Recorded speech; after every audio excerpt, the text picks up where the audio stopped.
right, let's clap it up. Y'all Bashim Yashai Brakathum to all the brothers. Y'all Shemathum Bashim Yashai Yashai to all the sisters. We are the Israelite School of Universal Practical Knowledge, out of 1 West 125th Street, Harlem, New York, under Commander General Yahanna. Since 1969, we've been teaching the truth of the Bible, and the truth is that the so-called Blacks, Hispanics, and Native American Indians are the true Jews according to the Bible, and that our oppressor is the devil that the Bible speaks of. Right. We are not affiliated with any other Hebrew Israelite group or Christian organization on the face of the earth. If it's not coming from 1 West, it is not the truth. And time tells 100% of the time that I.S.U.P.K is the absolute home of the truth. Time tells that the spirit of the Most High and Yahushua is with Commanding General Yahanna and the I.S.U.P.K. Can no other fake Israelite group testify to the record that the I.S.U.P.K has, right? Nothing but spirit of brotherhood and truth and integrity in here. You looking for something? It's right back there. Yeah. No sweat. We got any? Yeah. You have a question? I made a comment on that. The fake Israelite said yesterday that Esau was black.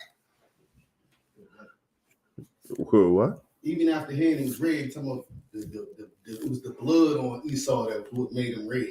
The blood. That was one, and the other one was just saying he was black. Where were you hearing this from? Like yesterday in class. Fake Israelites, one of them saying the blood is what made him red after we read Genesis 25 and 25, and then the second one was just claiming that he's black, just heard. I've heard some fake Israelite groups, that claim that Esau is really Ishmael, and I don't know who the hell they claim, Esau, Ishmael. I don't know. But the Most High is not a spirit of confusion. You know what I'm saying? He's not the author of confusion. But they said the blood is what makes them what? When we read Genesis 25 and 25, one of the fake Israelites said, "Oh, that's because he was covered in blood." But Jacob was covered in blood too. So why did they say he was? Why didn't they say anything about his color? Like it just proved that other scripture breakdowns is false. But if he was covered in blood, then that blood. Okay, so if anybody doesn't know, blood is red. You understand? Oh, God. When it's dried, it becomes a different color, a brownish, a darkish color. But if he was born and he was covered in blood, the blood wasn't dried out. You know what I'm saying? It was still red. If they want to go on that line of thinking, I don't understand how you.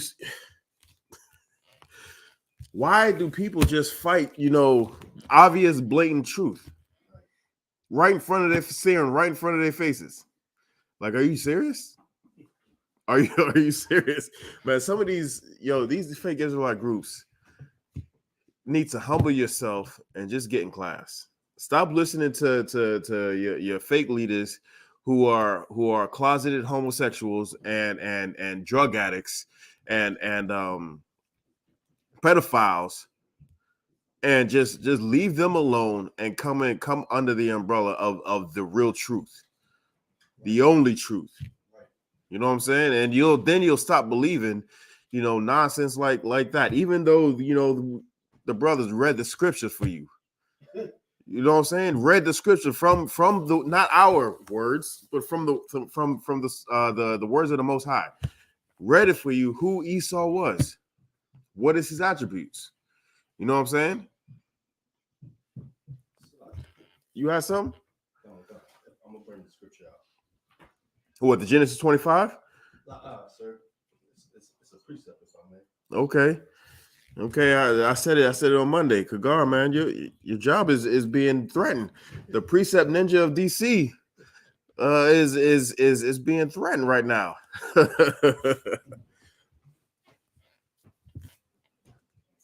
What's the scripture? I'm gonna get there with you as well. John 3, verse 11. John 3:11 through 12. Salakia. 1 second. Bear with me. If anybody has any questions, please type them in online. We're going to get to them momentarily. Please type them in. Anybody have any questions? Wednesday night scripture breakdown. Go ahead. Type in your questions. We're going to answer any and all questions. Salakia, you said John what? John 3, verse 11. John 3, verse 11. All right, go ahead. It's the book of John, chapter 3, verse 11, in the red. Verily, verily, I say unto thee, we speak that we do know, and testify that we have seen, and ye receive not our witness. So this is saying, first of all, you said in red. Yeah, the water. There's one. He said the water. You saying that there's in red. Why'd you say it's in red? Like if I may, because this is Christ speaking. This is Christ speaking. Anybody knows anything about anything, the Bible, anything that's written in red, this is Christ's words, right? So it says, read it from the top again. This is the book of John, chapter 3, verse 11. Verily, verily. I mean, surely. This definitely what I'm saying. This is what's going on. Keep going. Come. I say unto thee, we speak that we do know. So we're not telling you what we think. We're not telling you what we heard. We're not telling you. We're not speaking off of conjecture. This is what General Muhammad has said. Time and time again. We do not speak from what we heard. We speak from facts. You know what I'm saying? This is the spirit of Christ. Christ doesn't speak in conspiracy theories. Christ doesn't speak in hearsay. Christ speaks in facts. So Christ is saying, surely we speak to you of things that we actually know, right? And there's a certain conviction when you talk about things that you know. If you're talking about things that you don't know, you kind of iffy. Maybe you're not really standing strong on it. But things that you actually know, you know what I'm saying? Things that we know gas prices are high. We ain't doing too much road trips. You know what I'm saying? We know that. We know there's a certain spirit here in DC versus, and other places. We know if we go to a certain part of town at a certain time of day, we know that stuff can pop off, right? That stuff won't pop off in a different part of town at that same time frame. Right. You know what I'm saying? Things we know. Ain't no ifs, ands, or buts about it. Things I know, if I pay my bill and I make a phone call, I know that phone call is going to go through. If I didn't pay the bill, but we're speaking on things that we actually know. And this is what Christ is saying. Christ is saying we're speaking on what we know. Keep going. Come. And testify that we have seen. And we're telling other people what we've seen. This stuff that we not only know, but we've seen. We're telling you what we've seen. Right? Keep going. Come. And ye receive not our witness. And you don't believe anything that we say. You don't believe a damn thing that we say, even though we're telling you we've seen X, Y, and Z happen. You know what I'm saying? The result of this is because X, Y, and Z happened. That's what happened. And you ain't going to believe us what we tell you. We're telling you that Esau is the end of the world and Jacob is the beginning. Now, if this fake Israelite, if they believe that Esau is the end of the world and Jacob is the beginning, why? When is who they say Esau was? If they say it was brown, who did they say who it was? Nah, he said he was black. They say he was black. Okay, so where's the beginning of Esau? Because Jacob is supposed to come right after that. One of them did mention something about Japhet and was saying it's a group of them that think white people Esau came from Japhet, you know what I mean? But one of them did mention something like that, but he didn't actually say that's where Esau came from. He just mentioned that there was a line of the white man in, the line of Japhet. But he didn't really say in concrete that's where he thought Esau came from. So this It's confusing. Yeah, this dude, man or woman, whoever the hell it is. You want, matter of fact, yeah. Pull that and hold that, But Scripture says, Esau is the ending of the world, and Jacob is the beginning of the one that comes after, right? So if kingdom is supposed to come, if heaven was supposed to come right after the end of the age and society of Esau, and in terms of this fake Israelite, they're saying that Esau is black. Who's ruling this world? And when is the world of Esau supposed to begin? Because once that world begins, or once that world ends, then kingdom will come. These fake Israelite groups are so stupid, but so dangerous at the same time. When I say it's obvious that they're stupid. But when I say they're so dangerous, it's because we got gullible Israelites who are waking up to the knowledge of who they are, but they're listening to fake groups that says Esau is black, and don't really know the scripture. And because of that, they're gonna be out here wearing purple. They are gonna be out here wearing bed sheets, and they're gonna be out here on every Sabbath. They're not gonna be able to push a button or cook a meal or have sex with their woman because they listen to some nonsense, some stupidness, and they believe that you can rape little girls. That's how dangerous these fake Israelite groups are. According to our law, we just had the Passover, right? According to the law, that says if you do not celebrate the Passover, you are cut off from the nation. There are fake Israelite groups who purposely have a Passover different than ours. Purposely, because they say that they're the truth and we're not. So you following them and you're being cut off from the nation because you're celebrating the Passover on a different day. That's something that sounds that's so simple, but the Most High doesn't play about anything. Doesn't play about anything. Something as simple as not celebrating the Passover when it was intended to be celebrated, you will be discommunicated from the nation. Done. Did you get what you were looking for? Concept.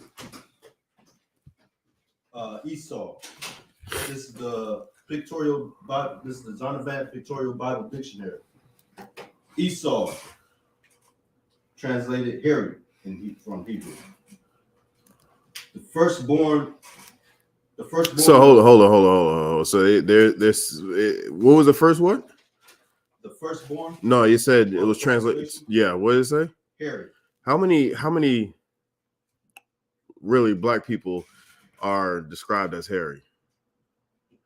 When I was in the world, I went to Rome, and I was sitting on the bus traveling from the hotel to like the city center, right? And it was these American Edomites talking to each other, right? And they were saying how they were about to go to Eastern Europe, right? And when they said they were going to Eastern Europe, they had this image of the way people were over there, and they just described them as, wow, I thought that when I first was about to go over there, I thought they were all just big and hairy. They didn't know anything about Eastern Europe, but the image that Edomites had about their cousins were that they were big and hairy. Hairy is not something you describe so-called Blacks, Hispanics, and Native American Indians. So where'd you get this definition from? This is the Zondervan Pictorial Bible Dictionary. So in the Bible dictionary, it's translated. It's saying Esau is hairy.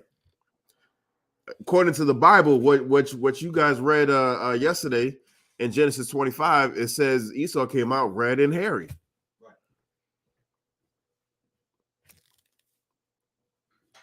We're not a hairy people. You ever see these old Edomite people with hair coming out their goddamn ears? Like long goddamn hairs coming out their ears, coming out their nose, crawling up out of their chest. You know what I'm saying? Out of their collar, trying to strangle you and whatnot. We are not that people. Hairy back people. That is definitely not us. That is definitely not black people. Keep going. Go, sir. The firstborn of twin brothers, Esau and Jacob, Right. son of Isaac and Rebekah, which is in Genesis 25, verse 24 through 25. Before their birth, God had told their mother that the elder served the younger. The elder will serve the younger. Hold on 1 second. You had something? Questions in the chat. All right, we're gonna get to it in a second. Let's just finish this. I'm gonna drop down because it just go through. Right. Yeah. I'm gonna drop down. It says sometimes in the scripture, Esau is used as the name of the land of Edom, in which his descendants live, which would be in Genesis 36 and 8. So if we go to Edom, right?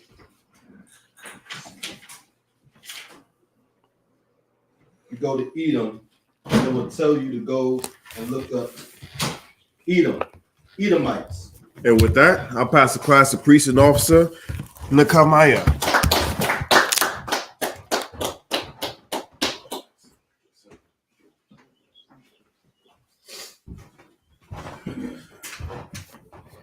Yeah, Bakwash his headpiece in hand.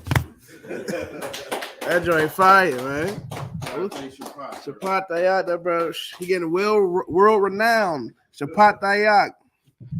You know what I'm saying? The crowns. That's joint hardcore right there. But Shalom, what's going on? Was you finish a question or something like that?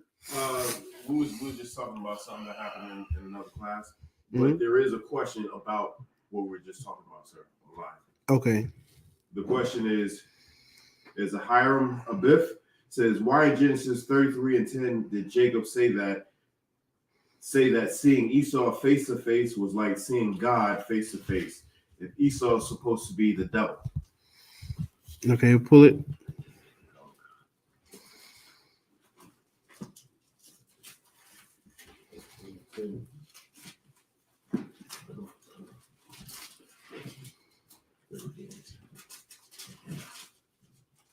Come. The book of Genesis, chapter 33, verse 10. And Jacob said, nay, I pray thee, if now I have found grace in thy sight, then receive my present at my hand. Therefore I have seen thy face, as though I had seen the face of God, and thou was pleased with me. He said 36 and what is it? 33 and 10. So 33 and 10.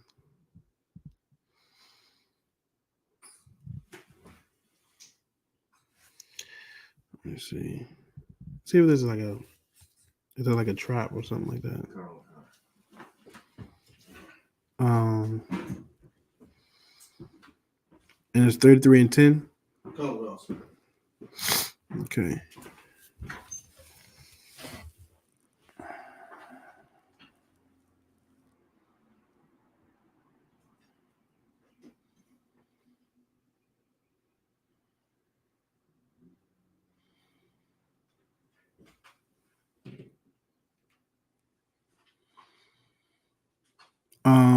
Okay, start at 1. At 1, sir? Mm-hmm. Come. The book of Genesis, chapter 33, verse 1. And Jacob lifted up his eyes and looked, and behold, Esau came, and with him 400 men. And he divided the children unto Leah, and unto Rachel, and unto the two handmaids. Verse 2. And he put the handmaids and their children foremost, and Leah and her children after, and Rachel and Joseph hindermost. Verse 3. And he passed over before them, and bowed himself to the ground 7 times until he came near to his brother. Verse 4. And Esau ran to meet him, and embraced him, and fell on his neck, and kissed him, and they wept. Verse 5. And he lifted up his eyes, and saw the women and the children, and said, Who are those with thee? And he said, The children which God hath graciously given thy servant. Verse 6. Then the handmaidens came near, they and their children, and they bowed themselves. Verse 7. And Leah also with her children came near, and bowed themselves. And after came Joseph near, and Rachel, and they bowed themselves. Verse 8. And he said, What meanest thou by all this drove which I met? And he said, These are to find grace in the sight of my Lord. Verse 9. And Esau said, I have enough, my brother. Keep that thou hast unto thyself. Verse 10. And Jacob said, Nay, I pray thee, if now I have found grace in thy sight, then receive my present at my hand. For therefore I have seen thy face, as though I had seen the face of God, and thou wast pleased with me. Okay, this is okay. Well, obviously Esau and Jacob are brothers. We need to figure out, and they haven't seen each other. Now they're coming to see each other again.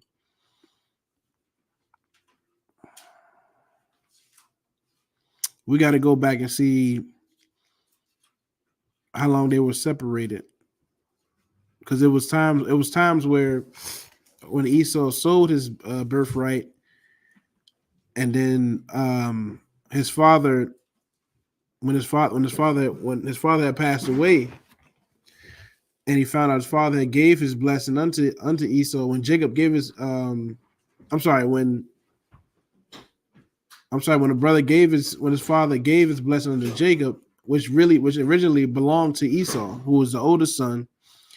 But of course, Esau being another nation in his mother's womb, Jacob and his mother worked together. His mother put fur on on Jacob's arms to make him hairy like Esau, to trick his father so they can get the blessing, to receive the blessing. So at that time, when Esau found out he lost his blessing as a firstborn, he was pissed off at Jacob and wanted to kill him. And what chapter is it? Let me see. What chapter is that when that happens? When the birthright?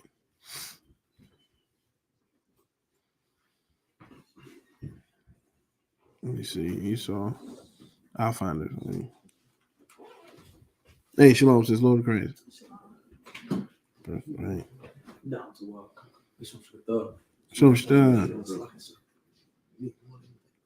Water, yeah, in a cup. I guess wine.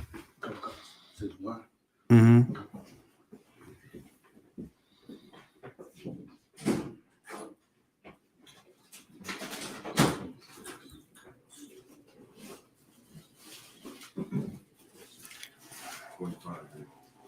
So in 25 and 29. So in Genesis 25:29, that's when he sold it for the uncooked meat. All right. And then if you go to Genesis 32, you'll see where when Jacob is praying and wants to get out of the hand and wants to get away from his brother Esau, because Esau wants to kill him. and he was in fear. So, and the question was what in 33? Kind of 33:10. Okay, go to 32 and 11. Matthew, I'll read 32 and 11 for me. Like you said, 33 and 32. Genesis 32 and 11. okay. This is the book of Genesis, chapter 32, verse 11. Deliver me, I pray thee, from the hand of my brother, from the hand of Esau, for I fear him, lest he will come and smite me, and the mother with the children. Verse 12. Mm-hmm. And thou saidest, I will surely do thee good, and make thy seed as the sand of the sea, which cannot be numbered for multitude. Right. So this is the angels. This is the angels talking, and you know what I'm saying. Jacob is in fear of Esau. Jacob is in fear, but the angels telling him, "Look, the Most High is gonna make your seed plenty, like the sand in the sea." Go ahead, read on. Okay. Verse 13. And he lodged there that same night, and took of that which came to his hand, and present for Esau his brother. Mm-hmm. Verse 14. 200 she goats, and 20 he goats, 200 ewes, and 20 rams. Verse 15. 30 milk, Salakia. What's that?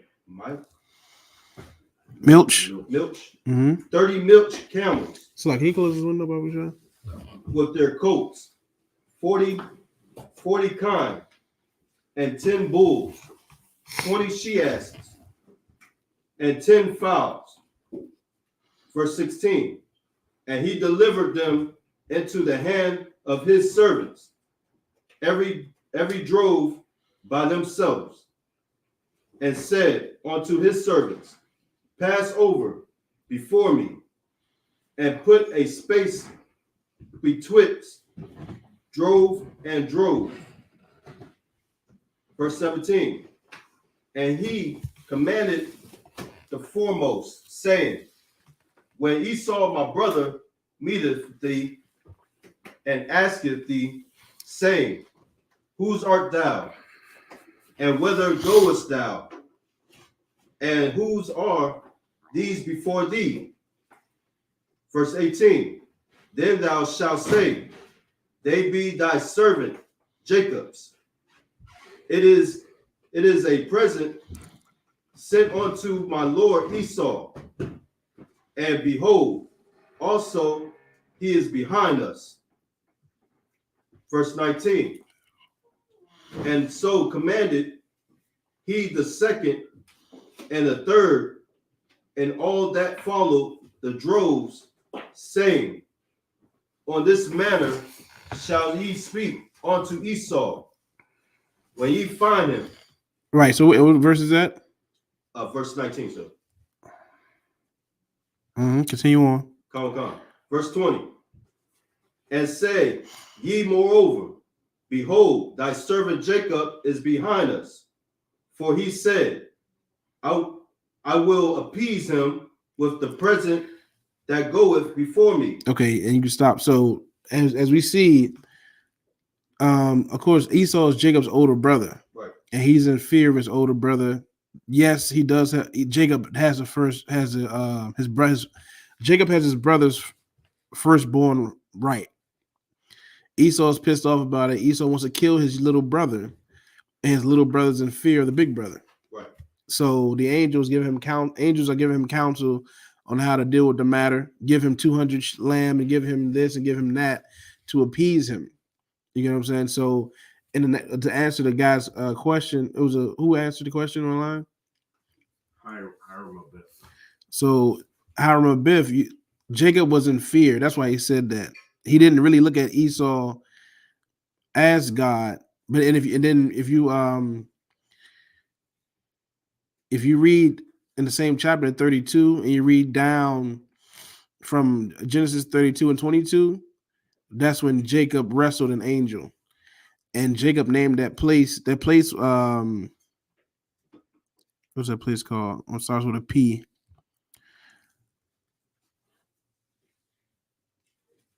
Oh, he named that place. So the place that they were at, he named that place Peniel. For I have seen God face to face. That's when he's talking about. He named that place Peniel, which means I've seen God face to face. That's where he wrestled the angel at. Go ahead. So, like, would it be safe to say that Jacob was finessing Esau when he came to see her and he said, "I seen the face of God when I see you"? Possibly, you know what I'm saying? Possibly, but he actually go ahead. He actually was in fear with his big brother though. Go ahead. Yeah, you know, the way that we talk, you know, with slang and we give examples and stuff, you know what I'm saying? It sounded like when he was giving an example, he was so overjoyed that he wasn't about to get killed. So like the same grace that the Lord had, well, in mercy, you know what I'm saying?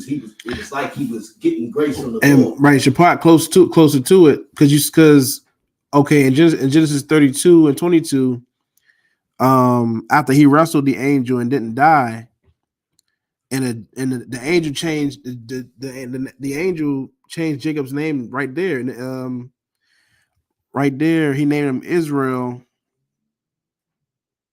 Let me see. The angel after he wrestled with the angel in Genesis 32 and 28, he said, "Thy name shall be called no more Jacob, but Israel, for as a prince hast thou power with God and with men has prevailed." So, you know what I'm saying? He wrestled with the angel. He got his name. The angel named him Israel, meaning prince of God, prince of the power. And then Jacob named that place where the land that they wrestled at. He named that land Peniel, because he said, "For I have seen the face of God. I have seen the face of God, and I did not die. Wrestling this angel didn't die." So, and then now what Shaphat is saying now, next chapter in 33, which is 33 and 10, when he tells Esau, "I have seen the face of God," he's just repeating the same thing and saying, "Okay, I did not die here. He did not die with the angel." And also, the angels also gave him counsel on how to deal with Esau, so Esau would not kill him. The next chapter, Esau, if you go to the next chapter, Genesis 33 and 1, it says Jacob lifted up his eyes, and behold, Esau came with 400 men. So Esau has 400 men with him. They're gonna kill Jacob and his family, and whoever else is with him. But due to the counsel he had got from the angels, he dealt so with Esau that way, trying to give him 200 lamb and all the cattle and all the things they try to, sway him with. And it worked. You know what I'm saying? Esau was in a good spirit. It said Esau ran to meet him and embraced him and fell on his neck and kissed him, and they wept. And he lifted up his eyes and he saw women and children, and they started asking about each other. Esau seen children. He said, "Who is this?" And Jacob seen people with Esau, said, "Well, who is this?" You get what I'm saying? So Esau's spirit, when Esau came to meet Jacob, he thought it was going to be war, but Jacob's spirit was different. The Most High put a different spirit on him that day. And he did not kill Jacob. And since Jacob did not lose his life, he felt like, he knew that this was God. He knew that only the Lord could put the spirit on Esau not to kill me. So the same thing he said to the angel in chapter 32. He named that place where they wrestled at. This place is called Peniel, which means I have been face to face with God. Now here I go again. Here I am face to face with death, but I did not die by the hands of Esau. That's why he said, to answer your question, what's his name or her name? Hiram Abiff. To answer your question, he said that because Jacob knew that Esau was coming to kill him. Death was coming to him. But when he came face to face with death, with his older brother's wrath, he did not die. And he did not die because of the Lord and because of the counsel. He followed the counsel the Lord gave him in the previous chapter. Go ahead. It's not. I know we were just saying because he didn't kill him, and I was saying the same thing too. How you just broke it down is say to just say like because of the counsel he was given by the angel, which was of the Lord. Mm-hmm. right there at the place where he named, he identified it with face to face with God. Mhm. And when he saw Esau, what the counsel came true. Right. So that in his mind, like this, forget the fact that he was gonna kill him. Like what the Lord gave him came true. He basically just something happened. You get counsel on something, and the counsel comes true, and you like, damn, Most High Christ, like it came true. You know what I'm saying? The prophecy came true.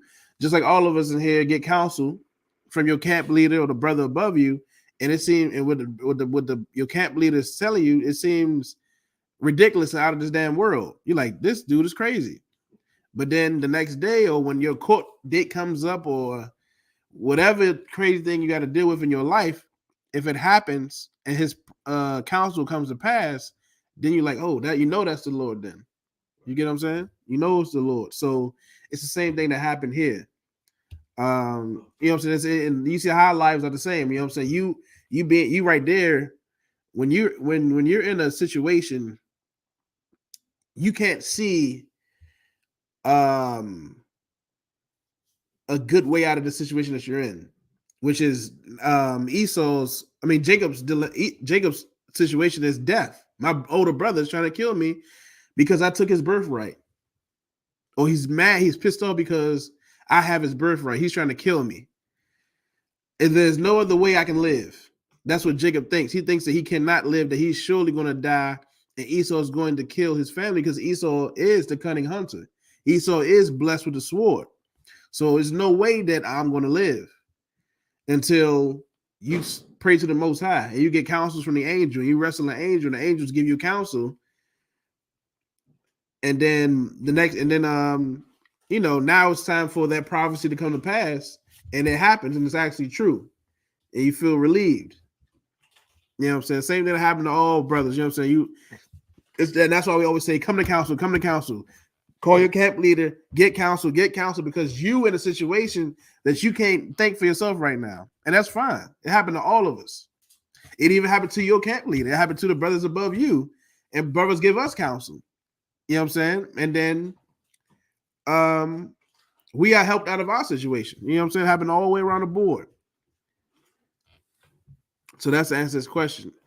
Bro, give me pull a strong. You can't enter a strong man house. You bound a strong man. I'll get in my topic, man. Get my topic. You know what I'm saying?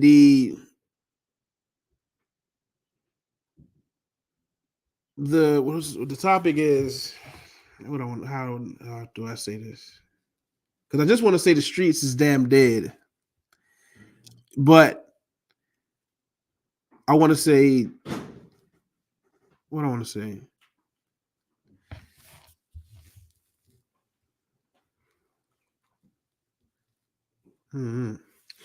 I want the topic is not the streets is dead. I mean the topic is about the streets.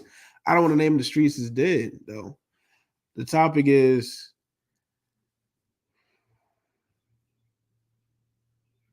the black community need fathers. You know what I'm saying? We're gonna start over fathers. You know what I'm saying? Previously this week, just being in the ghetto, playing basketball with family members and some family friends. And people just like black people take spades seriously. Some people take all kind of things seriously. Their sports, they football, they play, they wear their jerseys, and they take their sports their bets seriously. You got to be quiet when the game is on. You got to don't open the door. They little superstitions. Don't do certain things while this game is on. They're gonna lose. It's gonna be your fault out there. You know what I'm saying? Sister Kamala, Salagi, Sister Yahanna, you were supposed to bring buffalo wings, not ranch wings, not lemon pepper wings, because you bought the lemon pepper. You made them lose. It's your fault. Now you got black people. You got a basketball game, and now it's getting to the getting down to the wire, and the opposite team about to lose. Now it's the argument come. Now fists got to be thrown. You get what I'm saying? So go ahead. It's like I used to have this little fake African little drum, right? Mm-hmm. I used to watch the Redskin game, and when I wanted to turn over, I would save it until it was real real important time of the game, and I'd be like, I need my turnover now, and I would turn it over. Right. See, I would always get turnover. Look, see, look, he got favorite in the hand now. See, but you see how Israel is. So you know what I'm saying. This one, you know, I'm on the court, and again, the game getting close. Now the opposite team is people we know. You know, so people we've been known for 15 years, 16 years. And one of them is my older brother. One of my older brother's best friend. So my older brother, his best friend, they on opposite teams, so they start getting into an argument. But they always do that. They've been doing this since we've been in middle school. They in their 30s and still doing it now. But that day it turned wild. Like it never got to the point where death threats came. So death threats came up, and you know, my older brother was confused, like, why would his best friend threaten him like that? As far as like death, threatening his life. You know, so everybody left the court. It was arguments, it was talks about you know, life's being taken and stuff like that. It got serious. But it was my older brother was depressed because it was his best friend of 15, 17 years. They never got into an argument like that where there was death threats. I was confused because I was like, this game was not, you know, it's not worth losing your life for, but it happens. Because the men, all our brothers and sisters don't have proper guidance, and they're immature. They're just 30-year-old, 40, 50, 60-year-old children. Children, man. Like really children, don't know how to deal with life, don't know how to make the right decision. And that's why they end up in jail or end up dead. A lot of these stories you hear in jail, like when fights break out in jail, I'm hearing this over something that's small. It's not even nothing big. Small thing, and the things on the streets, something really, really small. And lives are being lost over something really small. But to them, because of pride, and what I seen was a lot of pride and ego. Because of a lot of pride and ego, lives are lost. So, you know, that happened. And then the next day, I'm pulling out of a parking lot. It's three young boys. They're like 14 and 15 years old. So, you know, when you usually in the hood, you know, you walk, a car pulls up or something. You look at the car, look who it is, you look, and then you keep walking. So it's 3 15-year-olds, 16-year-olds. All three of them look. They look at me. I'm looking at them. No problem. They keep going. One of them kept eye contact with me as he walked past the car. And when it's time for them to, because they walking this way, so it's time for them to keep going this way. The other one looks at me. He looks, and he turns, and he's walking backwards now, looking at me. So it was too much for me because his other two friends, they looked and they just kept walking. It was a regular car. So I rolled the window down. I said, "Hey, youngin, do you know me?" So all of them turned around. I was like, "Oh, no, we don't know you, but it was really like the one that kept staring. He was trying to just have that. He was trying to portray an image of being hard and being gangster, and I knew it. That's why I asked him, and I wanted really to get out of the car and talk to him. Like, youngin, look, don't, it's okay to look, but don't, when you start, now you walking backwards, still staring at the car as you're going down the block. Usually that is, somebody, or you got to beef with that person or something like that, because you're staring extra hard now. Like, that's ridiculous. Like, I was trying to tell him, like, don't do that, because with the wrong person, you can get shot. The wrong person, that can start a fight. And you've just 15 years old. But just being in that argument with the basketball game the previous day, and then that, I'm just like, shh. And then right now, podcast going on. They got 6ix9ine is back out. He's on the thing, and a lot of WAC 100 who's in California. So a whole bunch of this mess, just stupid, old head, old gangster, OG stuff. Just a lot of street stories going on.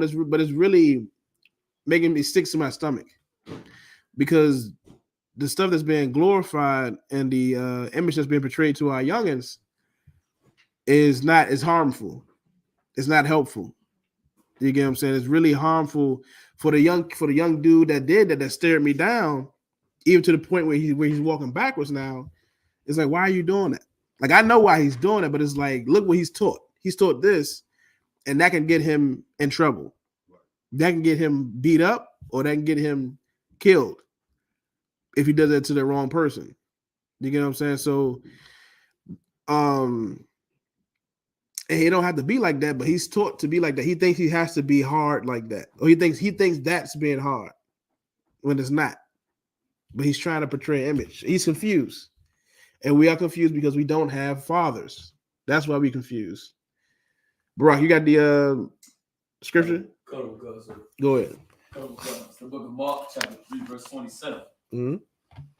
No man can enter into a strong man's house and spoil his goods, except he will first bind the strong man, and then he will spoil his house. Right, like, you know what I'm saying? With us having no strong fathers, no fathers to teach us how to be men, how to control our damn selves, control our attitude, and know that we ain't got to pop off on every situation. There's certain situations you can let slide, or certain situations you can actually talk out. You don't have to get to the fight and then threaten someone's life because you about to lose a basketball game. You're really mad because you lost the damn game. Now, now somebody got to die because you really not that good. You really just trash it. You should practice. Like, if you're not practicing basketball or practicing whatever, you're going to lose to somebody who's running more games to you throughout the week. If you only play on Sunday and you're playing people that play Monday, Wednesday, Thursday, Friday, and they play Sunday, you're going to lose to them. They've been working on this game more than you. So you should expect to lose. And especially if you haven't been on the court for about 2 years. It's your first time stepping on the court in 2 years. You might lose compared to somebody who's more polished. But you don't think, but you're too much in your feelings to think about that. There's no way you can lose. And now to stop yourself from losing, you got to start a fight. Go ahead. You got to start a fight. Earlier, that happened. The first time I seen that happen, how old was I? I probably was like, I probably was like 21, 22. Some renowned dude that been in and out of jail, known to be, a dude that go hard, a gangster. And in my mother's neighborhood, we playing basketball in the rec. He is not that good. He's losing. So he's about to lose. This dude get into start an argument, and he was wrong. So what he did to end the game was he had a cup of juice. He took his cup of juice and poured it in the court. And this is not outside. This is inside the rec. It's an inside gym. So somebody got to clean it up. He pours the ice and his juice on the cup and walk in the gym and then walks out. So it cancels the game because now somebody got to clean it up. And I'm like, I'm not cleaning up your mess. You're a grown man. But you see how a grown man does it? Get mad. He gets mad because he lost because he's about to lose. So he stops the game to pour to do anything.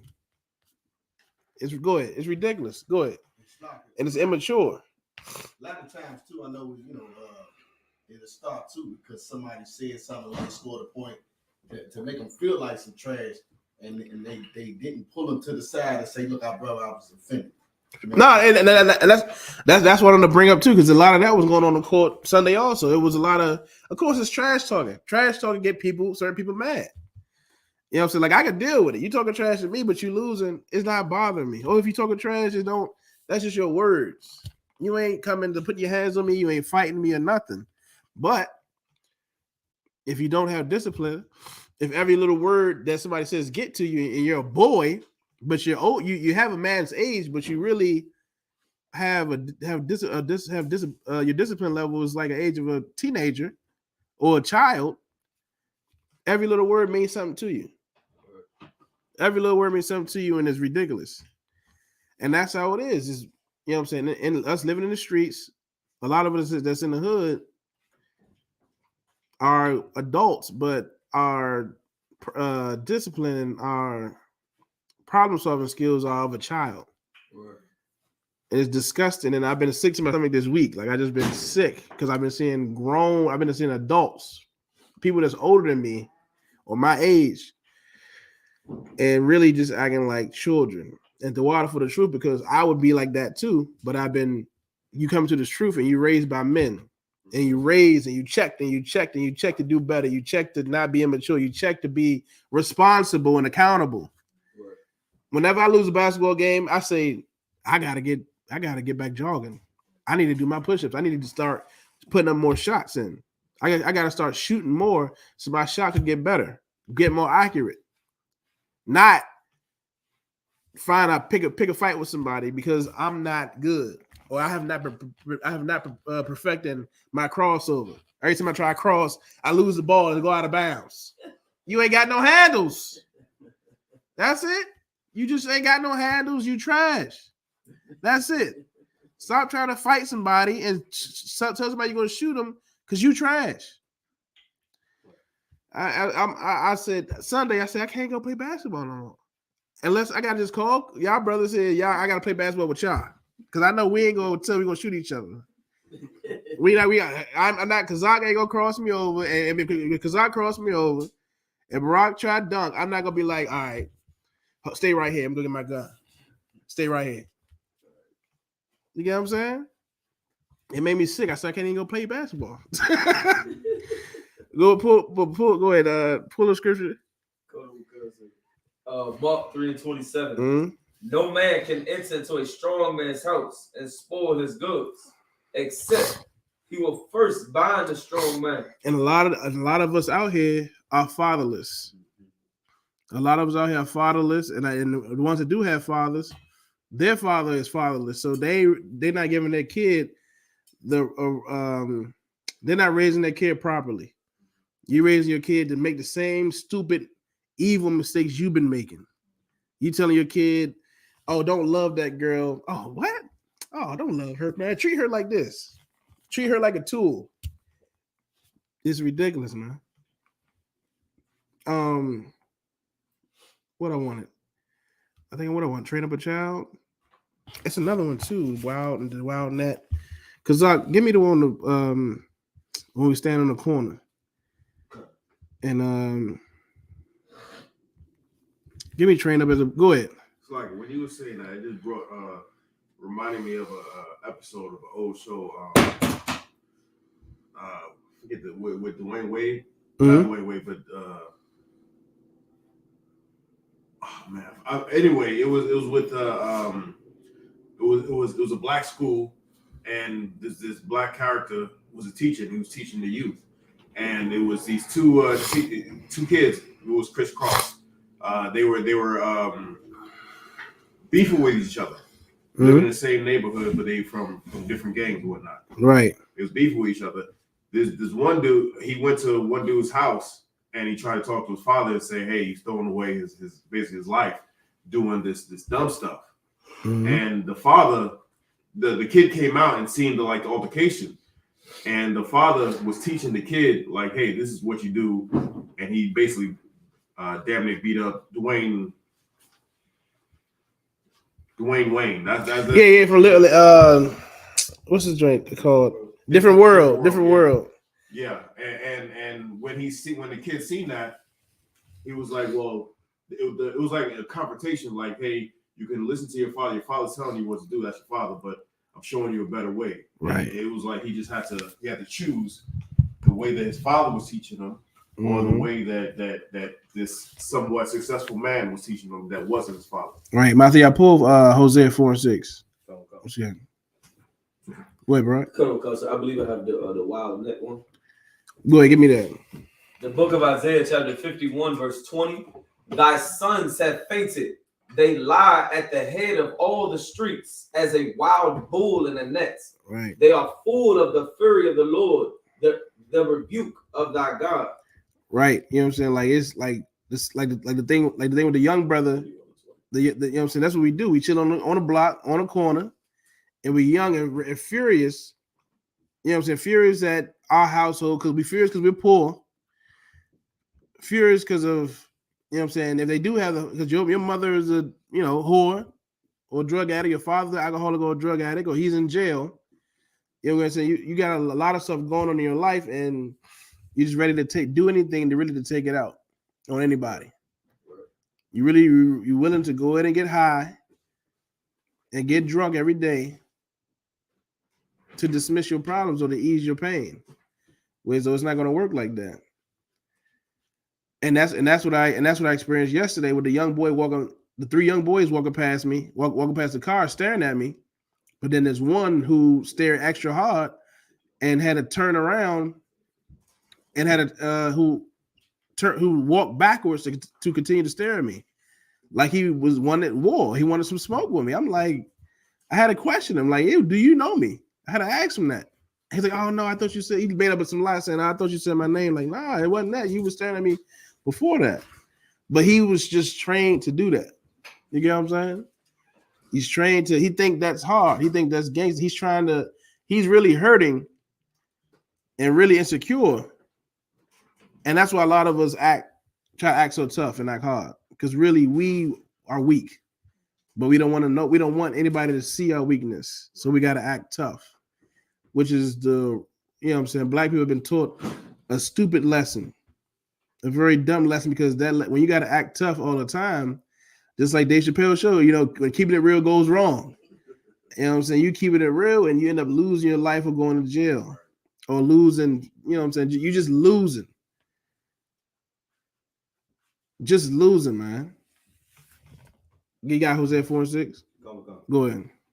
This is the book of Hosea, chapter 4, verse 6. My people are destroyed for lack of knowledge, because thou hast rejected knowledge. Right, because we rejected knowledge, man. Like, we don't have any problem solving skills, so it's like, okay, we got to fight. Another thing that happened recently, I seen recently, which was like before Passover, about 3 weeks ago, 2 women are fighting because their 2 daughters, one of the daughters hit the other daughter. The daughter go and tell one mother, the mother tells the other mother, and the 2 adults, they didn't want to, one or the other didn't want to be wrong. And they could have easily just said, and their fathers are not there. The fathers could have easily said, the first thing I said as a man is, kids fight all the time, because it's men in the neighborhood too. So we talking amongst each other like, why are these 2 women fighting? Kids fight each other all the time. The beef then got so bad, whereas though the next couple days, the 2 mothers end up actually wrestling and fist fighting in the parking lot. And while the 2 mothers are fighting in the parking lot, if you look to the right, the 2 daughters are playing with each other, playing with doll babies while their mothers are fighting. And mature, so if nobody's there to, what I'm saying, if you're missing the proper, if you're missing the what I want to say, if you're missing the skills of problem solving, that's gonna happen all the time. And we're taught in the hood to solve our problems through violence. You know what I'm saying? That was a problem, but as though when they could have just chastised both of the little girls, say, look, y'all know better than put your hands on each other. Don't fight. Now go play. Simple. Ain't it that simple? Okay. It's that simple, because I'm watching it. We watching 2 mothers fight. And if you look to the right, literally both of the daughters were playing with each other. Well, once again, when you don't have a man there, a righteous man there, when you have righteous leadership there, and when you're not maturing, when you have the age of an adult, when you're in your 40s or you're in your 30s, but your mindset is so much of a teenager, you can't just say, hey, y'all stop fighting. Y'all go play. You got you'll tell your daughter keep your hand, and the other one don't tell your daughter keep her hands to herself, and now both of y'all fighting. It's depressing, man. I'm really, this week I've been sick to my stomach, and it's not with my people, because we live right there next to each other. It's with the culture. With the culture, and then especially what's going on with YouTube right now with the you got some fake gangsters, old gangsters who supporting 6ix9ine, and then you got some other gangsters who hate that the other old gangsters are supporting 6ix9ine. They arguing on YouTube, ain't doing nothing but running the numbers up. So they getting paid off for arguments, but it's influencing younger people to talk about it, argue, and start fights about it. And it's all stupid. It's just dumb. This whole, if you think about it, the whole just street culture is just immature and damaging, and it's just unnecessary. But we glorify it, and I'm here to say it's really not worth glorifying at all. Like, what is there to glorify? You're immature and don't know how to solve problems. You just want to fight each other and argue. That's it. Go ahead. It's not, I would say, like with the subject, with the street code, like when people say keeping it real, right? Keeping it real, they're not paying attention to words. Like you're gonna, when they say keep it real, it's like it's a certain code that you're talking about. If you trying to act like that code, then you're not being real. Because real is what you would naturally do yourself. Being real, the real you. I mean, but more than that, everything has a code. You know what I'm saying? The street's supposed to have a code. The street code is stupid. It has no no one's keeping it. That's why I say it's stupid. It's stupid because it's a fake code that no one really keeps, and they just decide to do it whenever they feel like it, and they politic it. Just like the thing with snitching. 6ix9ine is known to be a big snitch, but you got some people in Harlem, some young street kids who running around in Harlem who he's running around with now. And then you got some older Harlem cats who were trying to chastise the younger Harlem cats. And then you got Whack 100, who's a part of the West Coast part of Young Money, or is it Young Money or Cash Money? Cash Money West. It's Young Money. It's Birdman now has extended his record company to the West, so it's called Young Money West. Okay, I think it's Cash Money West. Because Young Money belongs to Lil Wayne. So now Whack 100, who's an old street gangster supposedly, is the head, runs the Cash Money West, and he is managing or doing something with 6ix9ine. A lot of old head gangsters his age, he's like in his 40s or 50s, don't like what he's doing, and it's causing arguments online. But it's all dumb and stupid because their rebuttal is like, well, y'all didn't do nothing to Alpo, who's a snitch. Y'all didn't do this person who's a snitch. Y'all didn't do nothing to that person who's a snitch. That's why there's no code. That's why the Most High God code is the greatest code. Right. Because in here, you got to stick to it or you out. Right. In the streets, you stick to it, and people try to say you out, but nah, you're not out. You can do whatever you want. You can do whatever the hell you want in the streets. And that's what make me sick about the so-called streets, because the snitch thing is, that's the top worst thing. But it ain't bad when you standing on a corner and you're in your late 20s or in your 30s or 40s, and a girl that just got out of high school who's in the 10th, 11th grade, and you trying to have sex with her. Everybody, y'all quiet about it. Some few dudes talk about that and tell that man he wrong. That girl in high school, leave her alone. Some of y'all, but majority don't do nothing about it. Right. But this snitch, he's the biggest problem. But the molester, he not. The one who's sitting out there and see the girl in the damn school uniform. She don't got a uniform, but you know damn well she's in school, high school. And you know you in your late 20s, your 30s, and 40s, and you try hard to spit game at the little girl. You deserve death. Right. But nothing else. Nobody else deserves death but a snitch. I'm not here to defend snitching, but I'm just saying how hypocritical the street is when it comes to snitch. And certain snitches you allow to walk among you, but just that term snitch, that's against the code. But hollering at a young chick is not. Selling drugs to a pregnant woman is not. Trying to have sex with your man's girl, or your man's mother, or his little sister. When your buddy, when he goes to jail and he try to have sex with his woman, that ain't against the code. But snitching is. That's why it make me sick to my stomach. That's why I'm coming back at this topic on the streets and in class. I'm gonna gather more because you're very hypocritical, and the street code is really nothing. It's trash. Right. The streets is trash. You know what I'm saying? The people, I'm not the people who in the streets, you're my brother. But the code that you're trying to stick to is not stable, it's not solid, and it's very hypocritical, and it's just whack. Go ahead, Bakwash. The street saying no snitching is bad. However, 90% of criminal cases results in plea deals. Most of the Right. deal, most of it is because someone comes forward and gives information. So 90% of the people that are in jail, because of whatever. Right, the plea deal, right? Is for a plea deal. But with Salaki, I ain't even point at you, Salaki.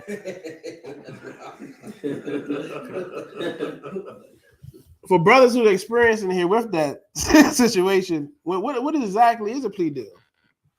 What is it exactly is a plea deal? Somebody pull up plea deal. If anybody's experienced with that, with jail, with going to jail, or have knowledge on plea deal or how that works, do you always have to go ahead, give some information or something like that? Sloppy.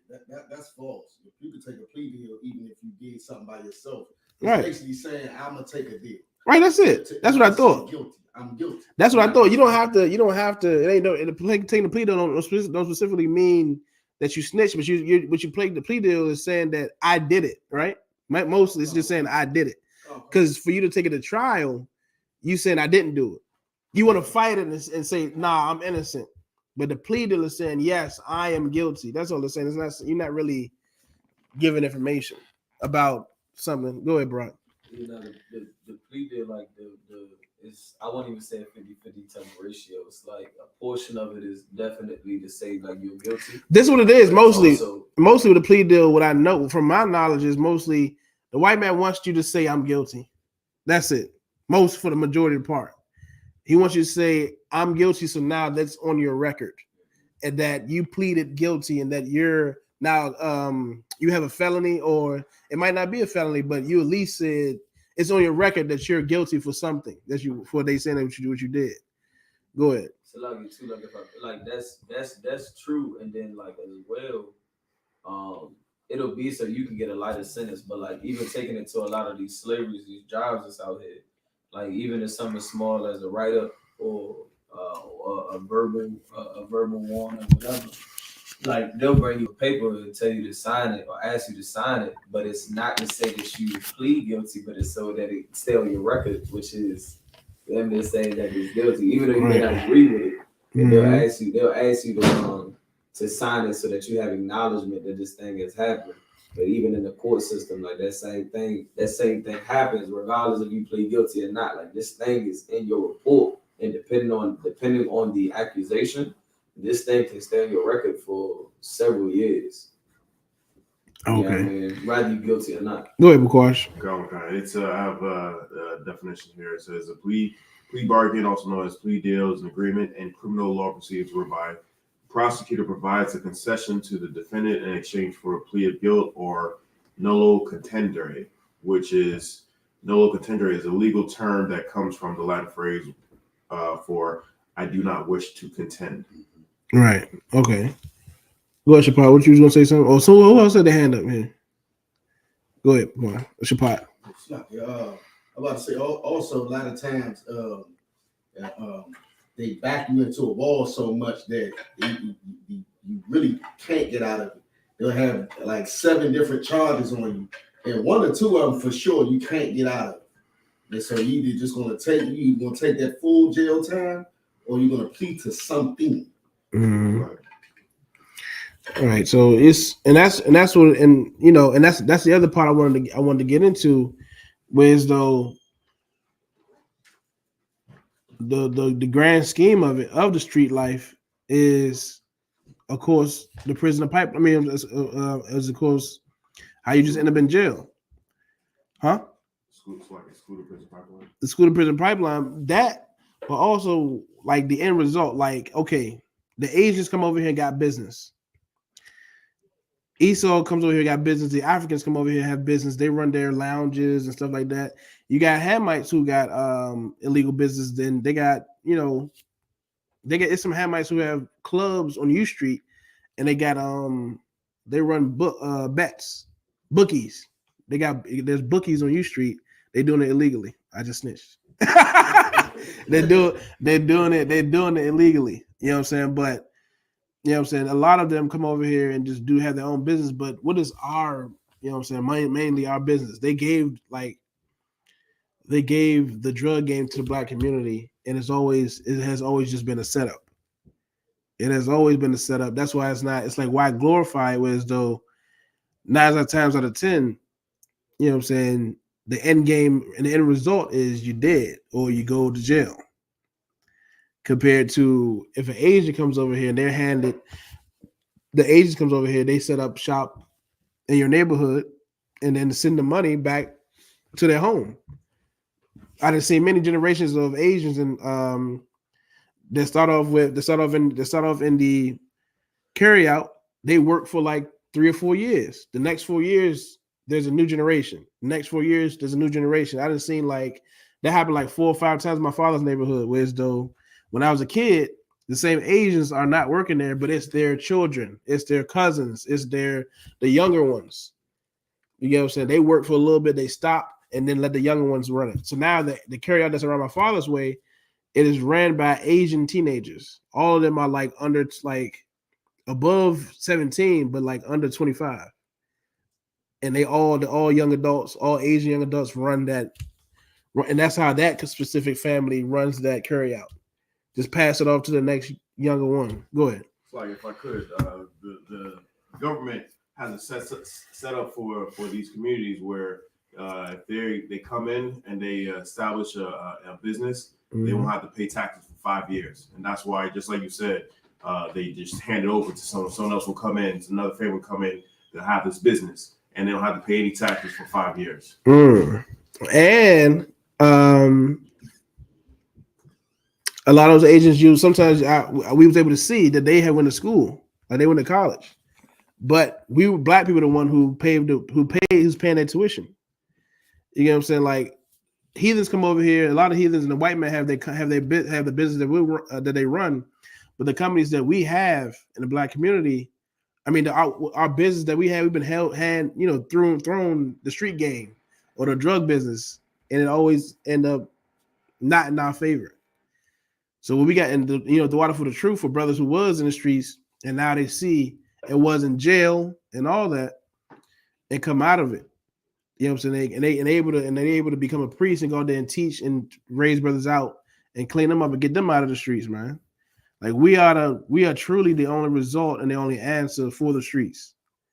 That's right. You know what I'm saying? We the only answer because it's other than that, it's the same thing. Like when I seen the young dude, he's 14, but the way he's staring me down, like he got beef with me, he was dead serious. And I'm like, it's different things that's running in my mind. Like, do you know me? Do you, if say if I get out the car, how are you gonna defend yourself? Do you have a gun on you? I didn't ask him that, but in my mind, my mind is like, the way you acting, I hope you got a gun on you. But it was sad. I was mostly sad because it was like, somebody like he's gonna run into somebody, and somebody really he's gonna have to face that situation, face that trouble that he's gonna face that trouble that he's bringing onto himself. Right. Go ahead. So, Mm-hmm. a lot of that come from, and I caught myself back in the day. We all do it. All of us. But a lot of that comes from the hours and hours and hours of us listening to the music talking about kill a nigga, kill a nigga, kill a nigga, kill a nigga. No, I mean, part of it most definitely does. And then I had to think about when I was his age. Like I remember when I was in high school, it's people that I don't even like. Okay, me and my cousin walking to the store. Whenever another group of guys were coming to the store, I would do this. Right. I would always just do this because I was like real small. I was only like 140, 150. Always that until I was like 24, 25. That's when I started to gain weight. But I always just make my shoulders more broad and my arm, trying to make my arms as big as I can. Just to look tough or try to, and them boys that's coming in behind us, they not even, beefing with me. They come in there, they come to the store just like me. We in high school, we try to buy chips and juice and stuff like that. That's it. But it was just, the streets tell you that you gotta put on some kind of image. Like, and really, I was doing it out of fear, to be honest. Because it's only me and my cousin, and now four other young boys as my age come in. They're not even worried about me. They didn't even know I was in the store. They didn't even know I was there. But I had to do that I did it out of fear so I can try to scare them all before they try to even think of trying me. Go ahead, Shapat. It's like I was about to say the same thing you did out of fear, trying to keep them even think about messing with you, because we grew up seeing things actually happen to us. Mm-hmm. People getting killed in the streets, and so you put on a tough facade. So you can try to escape that happen to you, maybe. Exactly. All of it is out of fear, and what I'm saying, once we come to this truth and just learn, what I'm saying, that we fear the Lord and we love our brothers, what I'm saying, you can play basketball and not threatening each other's life. You can walk the street, look at a car, but not stare the person down like you got beef with them, and you don't. You just doing it out of because you just scared. Go ahead. It's like, if I may too, a few years ago, I was mentoring some of the young cats down in Miami, and and the thing I was just speaking about with the music and stuff, it was it kind of bothered me, and I asked them, I was like, y'all was talking about we had a little thing about my music back when I was listening to and their music, and I was like, y'all always talking about sliding on apps and all this stuff, and I told them that it was about 3 of them. I told them, all right, close your eyes, and I'm gonna say a word and tell me the first vision that pops in your head. Mm-hmm. And I said, and all of them said a nigga. Right. And then I just kept saying like different words to see what type of image will pop in their head, and it was pertaining to like the type of music, you know what I'm saying? And it was always coming back to us. It was just some type of right, and that thing. And that's right, and you're right. And that's when it's making me. It's like it makes when you're in the truth, and you know the right thing, and and you cry and plead for your people to, follow the Most High. It just become real sad. You know what I'm saying? It become really sad. You got roll? Okay. Did I have anybody holding the scripture, anything like that? Go ahead. It's like I noticed a difference since I've been in the truth. Mm-hmm. I don't more so look at us like that anymore. I look at our oppressor like that. Right. When he come around, I'm watching him. But I'm not more so concerned with us, like like you said, we once were all like that. And you're not really concerned with your, because you've been trained on who your enemy is, and in the streets, and this all lead back to our oppressor too, because our oppressor is the one that got us thinking like this. You know what I'm saying? Got us out there fighting each other for nothing. Got us wanting to fight each other for nothing, kill each other for nothing. It's all our oppressor. Right. It always lead back to him. That's why when we on the streets teaching, another black person come up like, well, nah, a white man ain't never did this to me. White man never did nothing to this. It was always a black person that's and you don't realize how your oppressor is the one who's affecting your community. Right. Your oppressor is the one who is, taking certain opportunities from you that another community will have, the Asians will have. As far as Asians and the Ethiopians that come over here, who they grant small business loan to, and they get them grants to own certain things and set up their community. We don't get those same opportunities. We left in the pool, left in the dirt, and it's ridiculous. And this is all set up by our oppressor. Go ahead. And I think a good precept for that would be the Psalms 83, where the crafty counsel, they took a crafty counsel and became confederate against thee. Right. And they started naming the head honcho Esau, and then Ishmael right behind him, and Moab, and and so on and so forth. Exactly. Like that's who that's who setting it up. Like if you look at our neighborhood, like how you saying, it's who owns the the gas station, either Ham or Elam, Ishmael, the beauty supply store and the carryouts owned by Moab. You know what I'm saying? Esau owns our projects, which though he's turned in DC and everywhere else, they're knocking down. A lot of within the past year, a lot of projects in DC has been knocked down. And now which it's like where are we gonna go now? A lot of us move to Virginia or Maryland. You know what I'm saying? We don't Shalom, Lord Christ. We're not staying in DC no more. You know what I'm saying? We don't control nothing or own anything as a whole. And that's why we destroy it. Oh, and overall, go ahead. Shalom style. And overall, we just need to, overall, we have to come back to the Most High. Oh, you still had Hosea 4:6? Anybody have any questions in here? You had a question, sister? Anybody have any questions in here? Start from the top. Go ahead. Come. This is the book of Hosea, chapter 4, verse 6.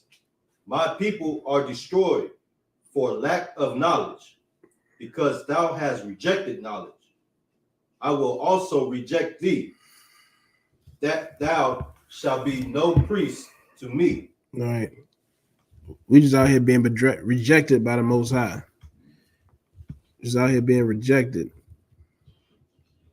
Women, girls, little girls that grow up too fast because some grown man then molested or raped them, and now they either they traumatized, so they lesbian or become very sexually active.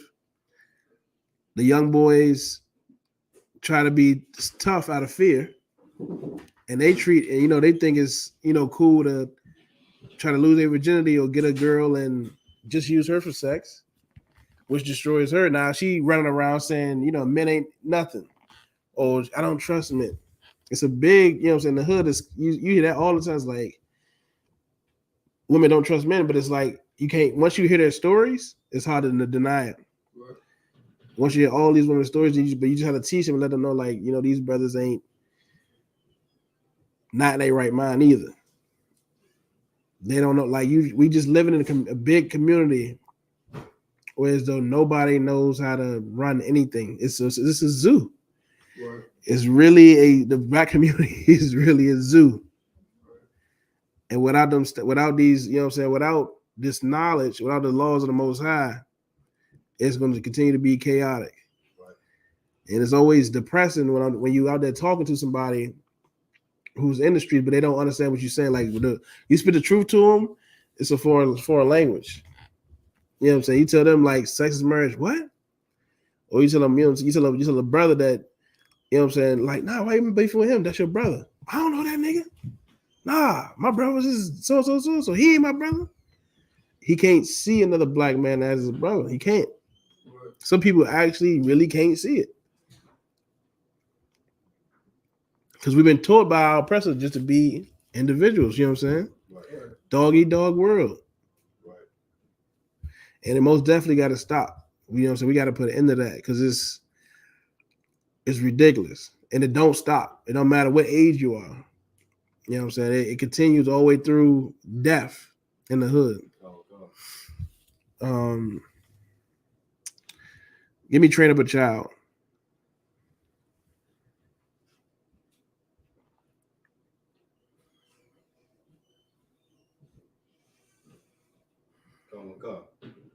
Go ahead. This is the book of Proverbs, chapter 22, verse 6. Train up a child in the way he should go, and when he is old, he will not depart from it. All right. Black man, we got to get in these streets. We most definitely got to get to watch the Most High, the I.S.U.P.K, to the Most High also, man. We got to get up in these, we can forget in these streets, doing these programs, getting us up out of getting our minds off the street code and off the street culture. Because it's just chaotic and it's just death. It has no standard. Anybody could get it. It has no standard. Nobody's respected. Nobody's protected. You know what I'm saying? It's about selfish gain and lust. That's it. Go ahead.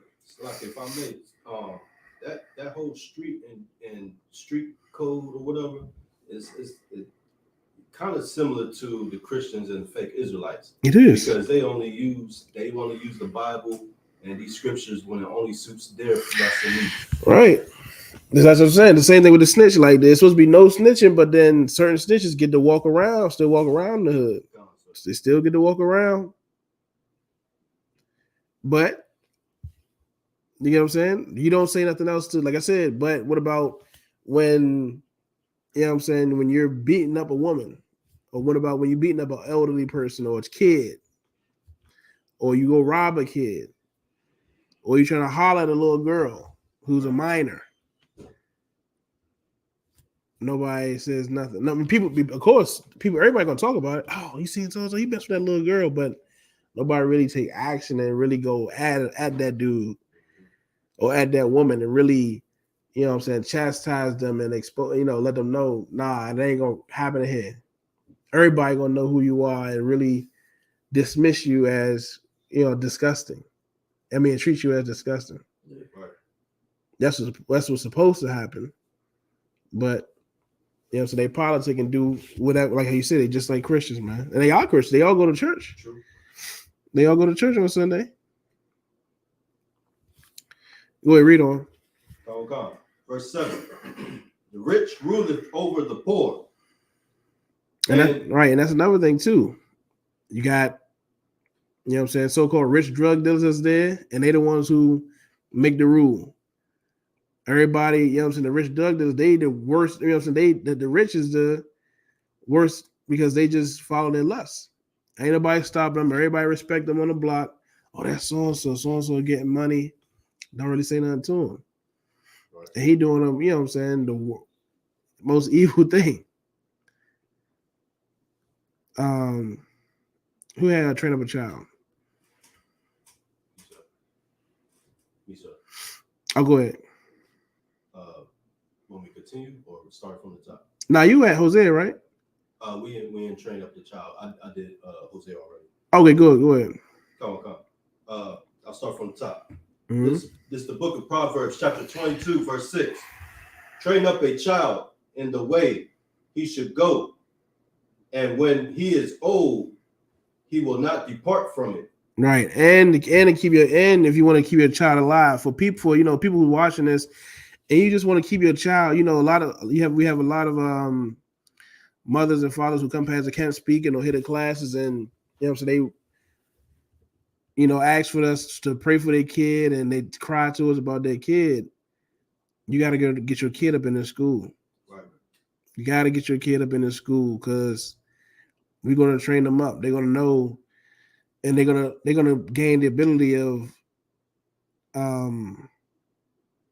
knowing who to be around, what kind of people to be around, knowing how to dismiss peer pressure and not be peer pressured into anything evil. You know what I'm saying? They're gonna know how to stay out of trouble and around from stupid, dumb stuff that'll just get you locked up or worse. You get what I'm saying? Go ahead. I say, and if you teach your child the right way of doing everything, that's the only way they know how to do it, then naturally they're going to teach their children as well. Exactly right. You know what I'm saying? You're 100% right. And that's all it is. Like, you always see the movies where as though a father or an uncle or older dude teach a teenager how to cook up some rocks, or how to sell, or how to swindle, and how to do something just wrong. Do something the wrong way. You know what I'm saying? I didn't, what was that? What is that hood? I forgot what that neighborhood is called. It's on the DC side. It's before you get to Naylor Road. What's the name of that liquor store? Lax 51s. That's the name of that liquor store? Lax. 51s new. 51's been here for years. Okay, but not 51 is on the Maryland side, right? Because 51 got the yellow sign. 51 on the DC side. You got Strix. But Lax I'm talking about that white, the new one, Lax. That's what I'm talking about. Lax is new. Right, and it's in the shopping center. What's the name of that neighborhood right there? That's 30. Okay, yeah, 30th is it was. Here another story. This is not in that neighborhood. I knew a older woman who trained up her daughter to be a prostitute, and it was like just evil lessons we teach our children. You get what I'm saying? Like it was like, you know what I'm saying? Like I seen a girl and I thought the girl was cute, and then this brother was like, "Oh, you thought she was cute, right?" And then we stood outside and we watched her walk up to this pickup truck. She got in the truck, and he was like, "She in there selling her body." And then the brother was letting me know, like, it's her mother that's teaching her how to do that. You know what I'm saying? They know where it's lawless, where ain't no law. It's chaotic where there ain't no structure, man. Law is always needed. Everybody, people don't like I don't follow men, or I don't need no man. I don't need nobody to tell me what to do. Every time I meet a brother or sister who's making the wrong mistakes because they don't want to listen to nobody. And you're trying to tell yourself what to do, it's not going to work. No man or no sister in the school, you know what I'm saying? We don't, or throughout our life, like now, like we make a decision to go to work or something like that, but a lot of our decisions have been altered and been criticized and we've been chastised by the men that's in the school. And that's why our decision making has been better. Or when we don't know what decision to make, what we do, we call for counsel. You know what I'm saying? Here in the UPK, remember, don't take that for granted. Because people in the school, outside of the school, they don't have anybody they don't have a righteous counsel. They don't have somebody to call them and let them know the right thing to do. They're going to go off of their own decisions. So there's going to be a woman who wants to get some money, and she might tell the daughter to go to work at CVS, or go get a job. It might be another woman to be like, well, you can get some more money if you go strip, or you can get some more money if you just sell your body. And that's her daughter. Right. You know what I'm saying? Like it's rough out there. And it has to, you know what I'm saying? This culture has to be destroyed. This culture that's in the black community, that has to go. Right. Go ahead. It's like I never really been one for I ain't say really at all for messing with a woman that's too far down. But I remember the feeling of when you like the girl in school and you find out like she messed with a whole grown 36-year-old man. Oh yeah. And you be crushed. You felt like she was kind of like spoiled. You know what I mean? No, and that happened to me in high school. It was like certain girls who was who had a grown woman, who had like close to a woman's body. Or not, but most of the time it was a girl who was beautiful, or a girl who was very shapely, and then you talking to her, she might talk to guys her age, and you'll find some other. And then you see other girls who, boy, I talk to grown men. You 16, 17 in high school, and the man that you don't got no car, but the man that she talking to got a car. This man might work for the government. This man got some kind of job and all that. And she telling you like, oh yeah, my boyfriend, he 28 and she's 16. Oh yeah, he 30 something. That what you talking about? That's always been like that. Oh, that was my heartbreak. And probably a lot of other brothers' heartbreak too. That was always that's common for a young man that's in high school, is though you see the girl that you like and she would have you 16, y'all both 16, 17, and the dude that she with is like way old. Like 10 years her senior, and you like not 5 to 10 years her senior. Oh yeah, like 10 years her senior, and you like, what? This nigga old enough to be my uncle. Go ahead. It's not you thought she was in it. Like she was hollering back at you, thought you was cool, and you found out from somebody around the way. I'm not seeing her.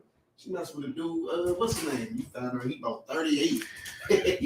And on that topic, my cousin's older brother, it's this girl that's still around the way now. I forgot her name, but now she's homeless and she's crazy. but they used to be high school sweethearts. So we always make jokes like, she'd be homeless, standing in front of 7-Eleven, asking for change. And that since that was his high school sweetheart, we're like, oh, why don't you give your wife some money, man? Like, go, And then like sometimes like if he drunk, like he'll tell stories about when they was in high school, when they was in love and dating and all that. And she might say, she know him, so she might walk up to him, hey, so give me some change, talking to her high school sweetheart, asking for change and for money and stuff like that. And we might make jokes of like, why y'all don't get back together now? Something like that. But she had told a story, like she was like, because she's beautiful, like she's real beautiful at 16 or 17. And she's been in the DC mental hospital, St. Elizabeth. She's been in St. Elizabeth about 3 to 4 times. But one night we was out there chilling, everybody drinking. I don't know if she had some of our liquor or not or something like that. But we all out there talking. And she says that she went crazy when she went crazy when all those grown men was having sex with her. She was 16. She would get out of high school, and all the grown men in there who was 30 and 40 and late 20s getting a 60-year-old girl and just having sex with her. And that will destroy a woman mentally. All those different men, so even a couple men, if she have sex with one man and he do her wrong, she's destroyed mentally. So imagine multiple men. And she admitted that. I seen that with my little neighborhood crush. She used to dress classy and wear bow ties and different little silk dressy shirts and pencil skirts and stuff like that. Little chocolate bad sister. She ain't never tried to give me she'll give me a little kiss on the cheek, but she never would let me go all the way. I'd be pissed off. How you just gonna hug me and kiss me on the cheek? And everybody in the around the way was like, man, her name was Vanessa. Was like, man, let him, give him some. I'm like 17. She like 2 years older than me or whatever, because she's about to go to college. So she tried to, son me like, oh, he's just my little friend. He's cute, but he's just my little friend. She came back from college and she was not, there was not a Vanessa I knew. Like, I seen her like 4 or 5 years later. Like, she had her hair cut. Her countenance was different. She looked crazy, and she actually had been to the mental hospital. Went to St. Elizabeth. The first time I seen her, she had her hair cut really, really short, like a man. She was not dressed classy. She had a baby, and she had on a belly shirt and her, the afterbirth. She had the afterbirth stomach.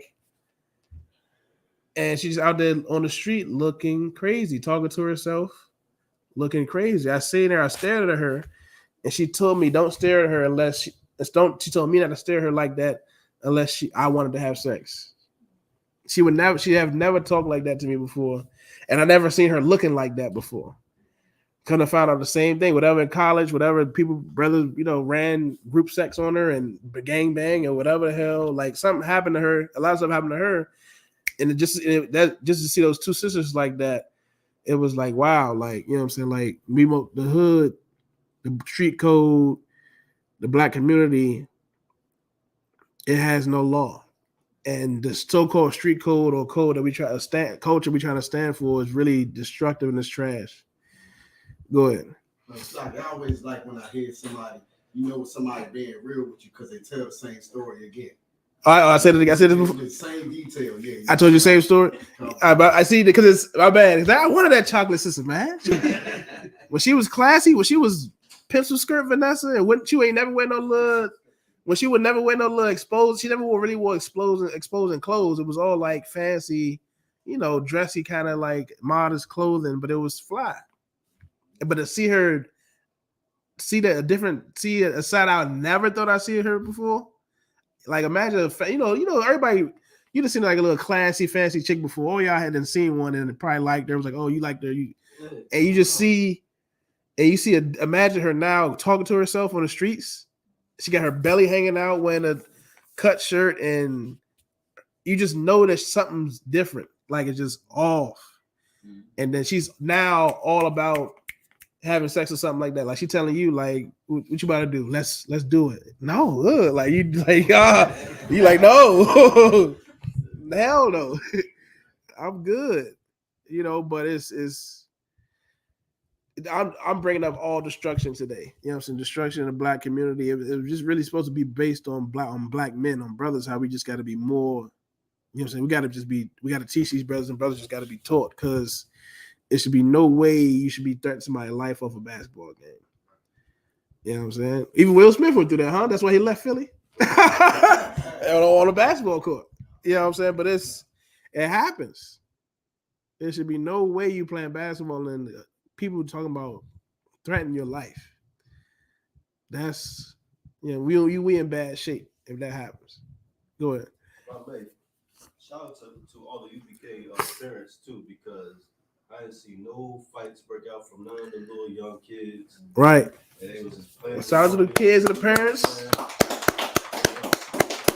Shout out to the brothers that, you know what I'm saying, that didn't, you know what I'm saying, bring out no fight. Shout out to the sisters, you know what I'm saying. The sisters, they held it down as sisters. You know, they did the best they could, but they did not fight. You know what I'm saying. Of course, they gonna run their mouth, but they did not fight. So you gotta give them that. Give them that. And it was all beautiful. The Lord's Passover was beautiful, and you know, a lot of work was going on, and it ended up. But the end result was very, what it was supposed to be, and more than what we all thought. Let me see. I know I got other scriptures too. You know, they on our steps. I'm gonna bring up more. I'm visiting this topic again with more of how Esau, all this ends up with Esau's fault. You know what I'm saying? The brothers, you know what I'm saying, us thinking that we have to have a tough guy image, us thinking that, you know what I'm saying, if somebody say anything to you and disrespect you any kind of way, you gotta respond. If you don't respond, then you're a sucker. You know what I'm saying? That has to go. And especially with it just shocked me when you see grown men doing it. When you see somebody that's in their 30s and 40s and 50s and 60s respond off of getting hyped off of words, you know what I'm saying, or something that could be really dismissed or canceled if they just say the right thing and dismiss their ego. You get what I'm saying? Too many grown kids out here. Way too many too many adults out here that got kid mentalities. Right. And it'll really make you, being in the truth and watching it go down, and it really just make you just sad. Make you sad and make you sick to your stomach. I was Sunday and Monday, I was really just sick to my stomach. And I'm like, you know, I was like, I got to plead to the Lord. Right. I almost came in here and blamed y'all. I was like, y'all ain't out there. we got to set up camp. We get your garments. We're gonna set up camp at the basketball court. Because brothers need to hear this. They gonna be mad. Yeah, shoot the shot. You go shoot your shot and hit some precepts too. Because this is ridiculous. Let me see.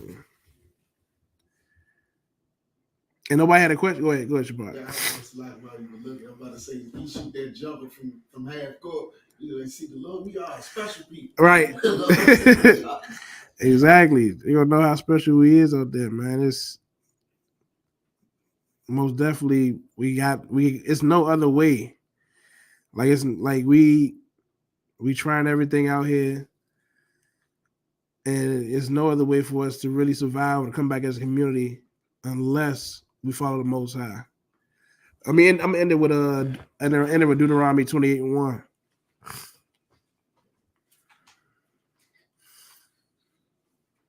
That's what I'm gonna end it with.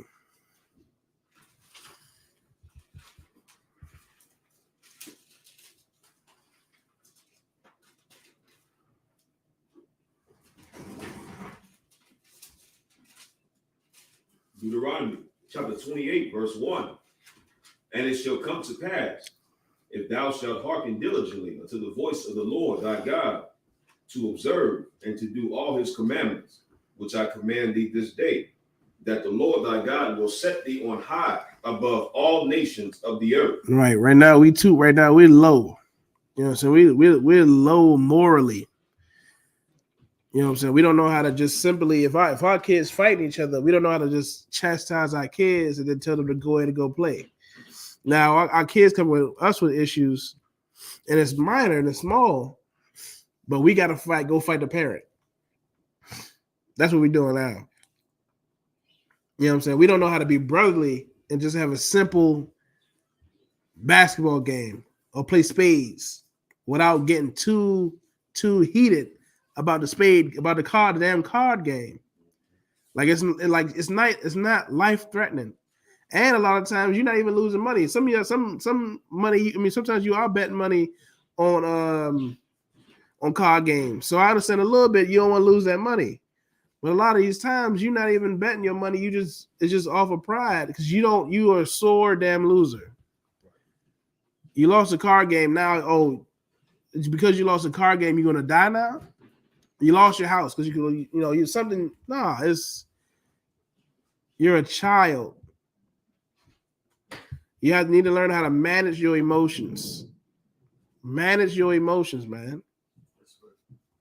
Manage them. Why be out here and just flip out over something, a card game, a basketball game, a misunderstanding, instead of being an adult and facing the issue or accepting that you lost a game and you'll be just fine. Go ahead. It's not because it's more hard. Hmm? It's more hard. I knew when I was coming up, it was easy to just get you out the way, but to sit there and try to resolve it, that's hard. Yeah, for some people, but it's only hard because what? Because you in your emotions. You know what I mean? It's only hard because both of y'all are emotional. It's only hard because you say sometimes when say like you're not emotional and you try to resolve it. Hey, look, I'm just trying so and so, but the other person is in the emotions. They don't want to resolve it. It's ridiculous. It's easier for me to kill you than to resolve an issue. That's a problem. You know what I'm saying? That's the issue. That's what needs to change. But if we follow the Most High, He gonna set up above. He gonna set us above, high above all. But right now we're not. Right now we're very low, and we're low. We're low morally. You know what I'm saying? It's ridiculous. Go ahead. If I may, can I read the precept? Go ahead. Okay. This is the book of John, chapter 13, verse 34, in the red. A new commandment I give unto you, that ye love one another, as I have loved you. Right. That ye also love one another. And that's what we got to have in our mind. We got to have in our mind that to love your brother as yourself. You know what I'm saying? You got to love your brother as yourself. You got to know that if if you made a mistake, you would want some mercy. So you have to give your brother and your sister mercy sometimes, or most of the time. You will want, you will want somebody to, if you did something wrong or said something wrong, you will want somebody to let you know, hey, the thing that you just did or said, it offended me.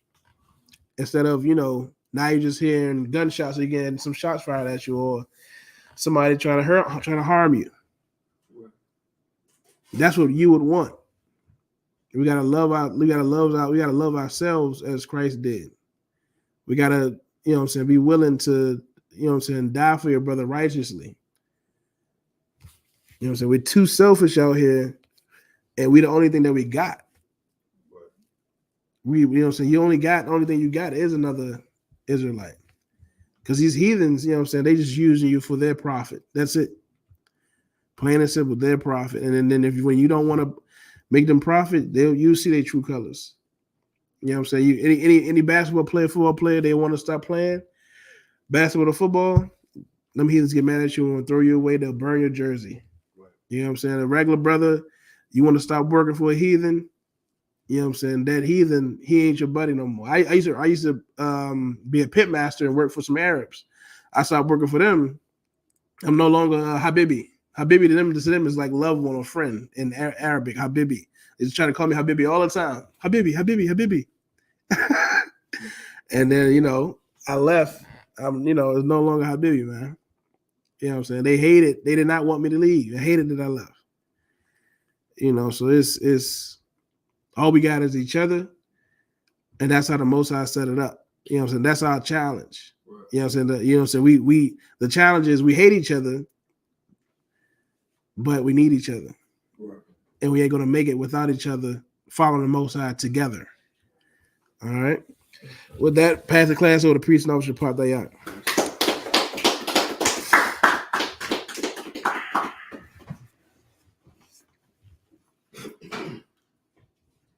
I.S.U.P.K security announcements. We the I.S.U.P.K out of 1 West, 125th Street, Harlem, New York, under Commander General Yahanna. New rules for brothers and sisters. When a brother or sister comes into the school, they are off limits for 6 months. They are to be saluted only. They are here to share themselves with the world. After 6 months, if a brother or sister has an interest in a particular person, he or she must get permission from the head to speak to a brother or sister.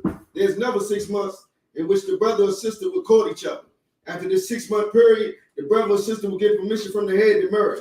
Tithes, which is a commandment. You can find this in the book of Numbers, chapter 18, verse 21. In the book of Malachi, chapter 3, verse 8 through 10. Means 10th in Hebrew, and it's pronounced ma'asher. 10% of every penny of any increase the Lord gives you, give to the Treasury Department or teacher. Priest fund, free will offering for priests. Not mandatory, whatsoever amount you would like to give. Upcoming Holy Convocation, Feast of First Fruits, starts after the Sabbath, Feast of Unleavened Bread, sundown, Saturday, April 23rd, 2022. Count 50 days. Celebrate the 50th day, Sunday, June the 12th, 2022. Start before sundown. You can find this in the book of Leviticus, chapter 23, verse 10 through 22. Remind Akim and Akwaki to check on social media, such as ISUPK.com, Facebook, Twitter, YouTube, and so on for ISUPK events and materials. If a brother wants to be a troop in the school, you should start wearing all black, which includes black boots, black shirts, black pants, black headband, and scarf. And with that, I say Amaju, which means to stand. We'll give a courtesy salute to the teacher, men of Israel, Majim Shabbat, Majim, Barak, Yahanna, Yahanna, Yahweh Shem Shabbat Dr. Matah, Saul, which means to turn. Sister may stand. We'll give a courtesy salute to the sister, men of Israel, Majim Shabbat, Majim, Barak, Yad Matah, class dismissed.